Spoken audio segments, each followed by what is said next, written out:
Okay. Sergeant. Senior Airman Garrett. Sergeant, Senior Airman. Senior Airman Garrett. Oh, you want me to say Sergeant? Senior Airman Garrett. Senior Airman Garrett. Can you give a quick introduction of who you are and what exactly you do in the Air Force? Yeah. So Senior Airman Garrett. I'm based in Michigan. I've been in for 6 years. I am a special operator combat controller. So my job is air-to-ground integration, close air support, it's infill, exfil, shooter, jumper, combat diver, all-terrain vehicle, you name it, jack of all trades, master of none. Yeah. So you actually have an interesting story because, like I was talking before, you have a sports background before joining the service. Can you talk to us about that a little bit? Yep. Yeah. So I spent a few years in the minor league system, and that's something that I've been training for my whole life. On camera at 7 years old, where I wanted to either play professional baseball or I wanted to join the military like my uncle. And I played baseball for a few years. I was selected, I was drafted, a lot of hard work, and it's something that I thought I was going to be doing for a long time. Things didn't work out, it didn't pan out. I got cut, released, and I had to join the civilian world. We talked about adversity in the morning. Yes, sir. I had no idea what I was going to do with my life. And I bounced from like job to job, what was I going to do, looked at the military. No matter what I kept doing, I kept having a positive mental attitude, things needed to get better. Always kind of chasing something better. And the military came calling. If I was going to join the military, I was going to do something hard. And then I saw combat controller, and that's what I selected. How was the transition though, like to, just loving that sport and then, I guess, hearing a call that like, hey, we're done, we're here.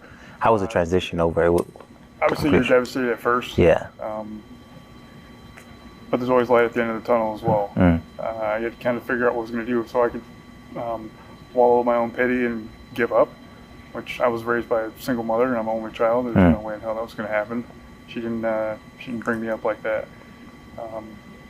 So I always promised myself if I was on a bigger stage like professional sports, that I wasn't going to mess it up again. And then getting back into the military is a big stage, it's America's stage.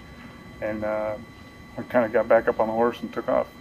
Yeah, and because you said you had people in your family that was already in the service? Yeah, my uncle. Yeah, your uncle? Absolutely. Did he kind of like... And he was my idol growing up. So oh, okay, I was about to say, so like there was no giving up. Exactly, so he kind of like pushed you in this way, or like it was all you kind of? Well, he'd always try to get me in uniform, but I was playing sports. And then when I started working in the civilian world, I wasn't interested at the time, but then it got to a point where I became a personal trainer, and I got tired of motivating people.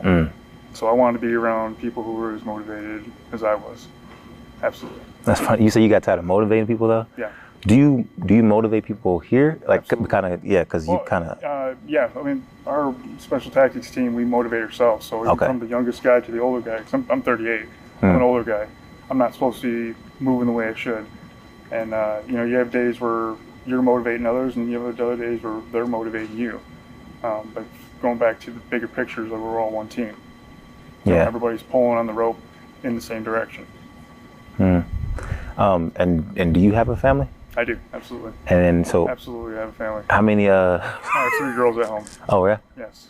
And a female dog and a female cat. Wait. I have all girls at home. A female dog and a female cat? Yeah. And 3 children at home. Oh, okay. Sorry. How often do you get to see them though? Doing your job that you do. It depends. It depends on what the training cycle's like. It depends on what the operational world is like. It is taxing on the families. I'm about to say, yeah. It is taxing on families. You are away from your family. You are away from your kids. You are away from your spouse as well. So having a support system is huge.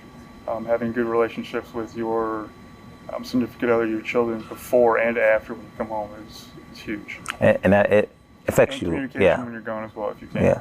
So, will I ever do you ever look at that and see your kids growing up, of course, and be like, I don't know how long I got in this because I'm spending this time away from my kids? Would you ever be like, man, I'm kind of looking at leaving this, or like you just know that this is a sacrifice I have to sacrifice? So there's 2 reasons. One, I absolutely love my job and I love being in the Air Force, in the military in general. And then 2, you do it for your family as well. So all the, we had sports, right? Influential people in our life, coaches, friends, parents, your teammates, and your family is the reason why you do this stuff. Because we understand that we are protecting, Yeah. a population, a country.